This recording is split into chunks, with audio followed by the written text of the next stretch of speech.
দেশের বাইরে নিলে এই যে নুরুল হক নূর গুরুতর আহত হয়েছে সেইটা আন্তর্জাতিক মহলের কাছে প্রকাশিত হতে পারে। দীর্ঘ 18 দিন পর অবশেষে হাসপাতাল থেকে ছাড়া পেলেন রাজধানীর বিজয়নগরে আইন শৃঙ্খলা রক্ষাকারী বাহিনীর লাঠিচার্জে আহত গণ অধিকার পরিষদের সভাপতি ও ডাকসুর সাবেক ভিপি নুরুল হক নূর। সোমবার বিকেলে তাকে হাসপাতাল থেকে ছাড়পত্র দেওয়া হয়, পরে অ্যাম্বুলেন্সে করে হাসপাতাল ছাড়েন তিনি।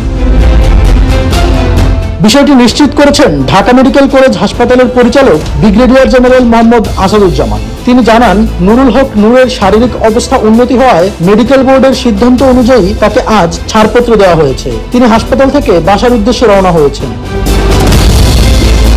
হাসপাতাল থেকে বেরিয়ে যাওয়ার সময় শারীরিক অবস্থার বিষয়ে জানতে চাইলে নূর বলেন, এখনো পুরোপুরি সুস্থ নই, আপাতত বাসায় যাব, এরপর অন্য কোনো হাসপাতালে চিকিৎসা নেব। নূরের স্বজনরা জানান, তাকে আপাতত রামপুরা মহানগর প্রজেক্ট এলাকার বাসায় নিয়ে যাওয়া হয়েছে। RICL TMX, যুগের পর যুগ স্থাপনা থাকে মজবুত। এর আগে গত 29শে আগস্ট জাতীয় পার্টিকে নিষিদ্ধকরণের দাবিতে গণ অধিকার পরিষদের কর্মসূচিতে অংশ নেওয়ার সময় আইন শৃঙ্খলা বাহিনীর লাঠিপেটায় আহত হন নূর সহ বেশ কয়েকজন নেতাকর্মী। পরে ঘটনাস্থল থেকে নূরকে উদ্ধার করে হাসপাতালে নিয়ে যান সংগঠনটির নেতাকর্মীরা।